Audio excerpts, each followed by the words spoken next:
നമസ്കാരം. ചൈന ഒരു പുതിയ ആശയം അവതരിപ്പിച്ചിരിക്കുകയാണ്. ബഹിരാകാശ വിമാനവാഹിനി എന്നതാണ് ആ ആശയം. ചൈന എന്തൊരു പുതിയ നടപടി ആരംഭിക്കുമ്പോഴും അത് ഇന്ത്യക്ക് ഉയർത്തുന്ന ഭീഷണി ചെറുതല്ല എന്ന യാഥാർത്ഥ്യത്തോടെയാണ് ഈ വിഷയത്തിലേക്ക് കടക്കേണ്ടത്. ലോകത്ത് മറ്റാരും മുന്നോട്ട് വെക്കാത്ത, ആരെയും അതിശയിപ്പിക്കുന്ന ആശയമാണ് ചൈന അവതരിപ്പിച്ചിരിക്കുന്നത്. ബഹിരാകാശത്ത് ഒരു അതിഭീകരൻ വിമാനവാഹിനി പേടകം.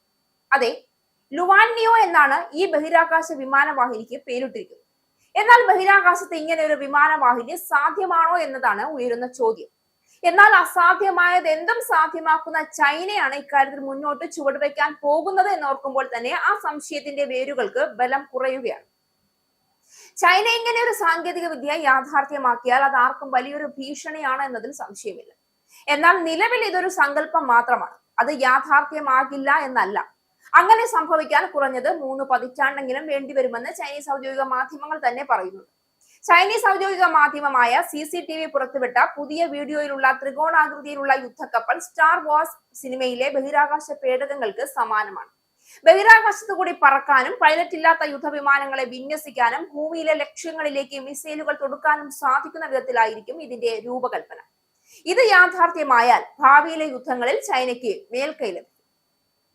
കര, നാവിക, വ്യോമസേനകളെ പോലെ ഒരു ബഹിരാകാശ സേന എന്ന ആശയത്തിന് കൂടുതൽ പ്രാധാന്യം ലഭിക്കുന്നതിന് ചൈന പുറത്തുവിട്ട ഈ വീഡിയോ വഴിവെക്കും.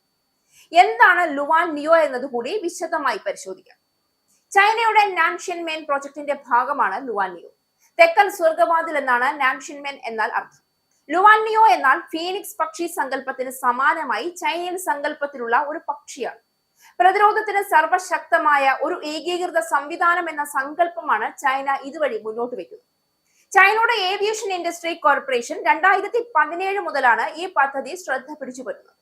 അന്ന് മുതൽ തന്നെ ഈ വിമാനവാഹിനിയുടെ പലവിധ മോഡലുകൾ വിവിധ പരിപാടികളിൽ പ്രദർശിപ്പിക്കപ്പെട്ടിട്ടുണ്ട്. 242 മീറ്റർ നീളവും 684 മീറ്റർ വീതിയുമുള്ള അതിഭീമൻ പേടകമാണ് ചൈനയുടെ ലുവാൻനിയോ എന്ന ആശയം.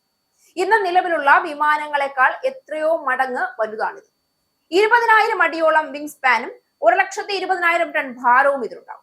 ചിറകുകളിൽ മാറ്റം വരുത്തി പറക്കൽ, മെച്ചപ്പെടുത്തുന്ന വൈഡി സംവിധാനവും ലേസറും മൈക്രോവേവും ഉപയോഗിക്കുന്ന ആയുധങ്ങളും ഉൾപ്പെടെയുള്ള സാങ്കേതിക വിദ്യകളും നാൻഷിൻമെൻ പദ്ധതിയുടെ ഭാഗമായി ആവിഷ്കരിച്ചിട്ടുണ്ട്.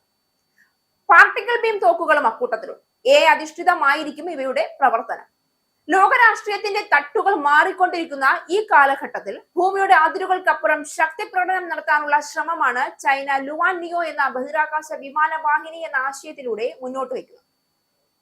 സമുദ്രങ്ങളെ നിയന്ത്രിക്കാൻ വിമാനവാഹിനികൾ എത്രത്തോളം നിർണായകമാണോ അതേ രീതിയിൽ ഭ്രമണപഥങ്ങളെ നിയന്ത്രിക്കാൻ കഴിയുന്ന ഒരു അതിഭീമൻ പേടകം സൃഷ്ടിക്കാനായാൽ അത് സൈനിക തന്ത്രപരമായ സമവാക്യങ്ങളെ പൂർണ്ണമായി മാറ്റിമറിക്കാനുള്ള ശേഷിയുള്ളതാണ്. ഉപഗ്രഹ നിരീക്ഷണം, ബഹിരാകാശ അധിഷ്ഠിത ആയുധ സംവിധാനങ്ങൾ, ക്ഷണനേരത്തിൽ ആക്രമണ ശേഷി ഇവയെല്ലാം ഒരൊറ്റ പ്ലാറ്റ്ഫോമിൽ ഏകോപിപ്പിക്കാനാവുന്ന സംവിധാനം സാക്ഷാത്കരിക്കപ്പെടുകയാണെങ്കിൽ അത് ഭാവി യുദ്ധങ്ങളുടെ സ്വഭാവം തന്നെ പുനർനിർവചിക്കും. ഇന്ത്യയുടെ പ്രതിരോധ സംവിധാനങ്ങൾ, ഉപഗ്രഹങ്ങൾ, ആശയവിനിമയ ശൃംഖലകൾ, നാവിഗേഷൻ, മിസൈൽ മുന്നറിയിപ്പ് സംവിധാനങ്ങൾ എന്നിവയിൽ വലിയ തോതിൽ ആശ്രയിച്ചിരിക്കുന്നു. ഈ അടിസ്ഥാന സൗകര്യങ്ങൾക്കെതിരെ ഭ്രമണപഥത്തിൽ നിന്നുള്ള നിയന്ത്രണ ശേഷി ലഭിച്ചാൽ യുദ്ധഭൂമിയിൽ ഇറങ്ങാതെ തന്നെ ഒരു രാജ്യത്തെ ദുർബലപ്പെടുത്താൻ കഴിയും. അതിനാൽ ലുവാൻനിയോ പോലുള്ള ആശയം യാഥാർത്ഥ്യമാകുന്നത് ദക്ഷിണേഷ്യയിലെ ശക്തി സമത്വത്തിന് വലിയ വെല്ലുവിളിയായി മാറാൻ സാധ്യതയുണ്ട്. ബഹിരാകാശം ഇനി ശാസ്ത്രാന്വേഷണത്തിന്റെയും ഗവേഷണത്തിന്റെയും മാത്രം വേദിയല്ല, അത് ഭാവിയിലെ തന്ത്രപ്രധാന മത്സരങ്ങളുടെ അരങ്ങായി മാറുകയാണ്. ലുവാൻനിയോ പോലുള്ള ഒരു ബഹിരാകാശ വിമാനവാഹിനി യാഥാർത്ഥ്യമാകുന്ന സാഹചര്യം ഇന്ത്യയെ പ്രതിരോധ തന്ത്രങ്ങൾ പുനഃപരിശോധിക്കാൻ നിർബന്ധിതമാക്കും.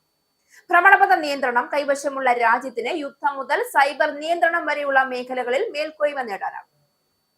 ഇത് നേരിട്ടുള്ള സൈനിക ഏറ്റുമുട്ടലുകളെക്കാൾ അപകടകാരിയായ അസമമായ ശക്തി സമവാക്യം സൃഷ്ടിക്കും.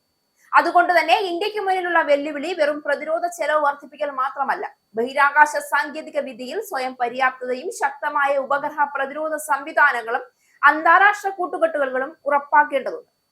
ഭാവിയിലെ യുദ്ധങ്ങൾ ഭൂമിയിൽ തുടങ്ങാതെ ഭ്രമണപഥത്തിൽ തീപിടിക്കുന്ന ലോകക്രമത്തിലേക്കാണ് നാം നീങ്ങുന്നത്. അത്തരത്തിൽ ചൈനയുടെ ഈ ആശയം യാഥാർത്ഥ്യമാവുകയാണെങ്കിൽ അത് ഇന്ത്യക്കുള്ള തന്ത്രപ്രധാന മുന്നറിയിപ്പായി കണക്കാക്കേണ്ടി വരും.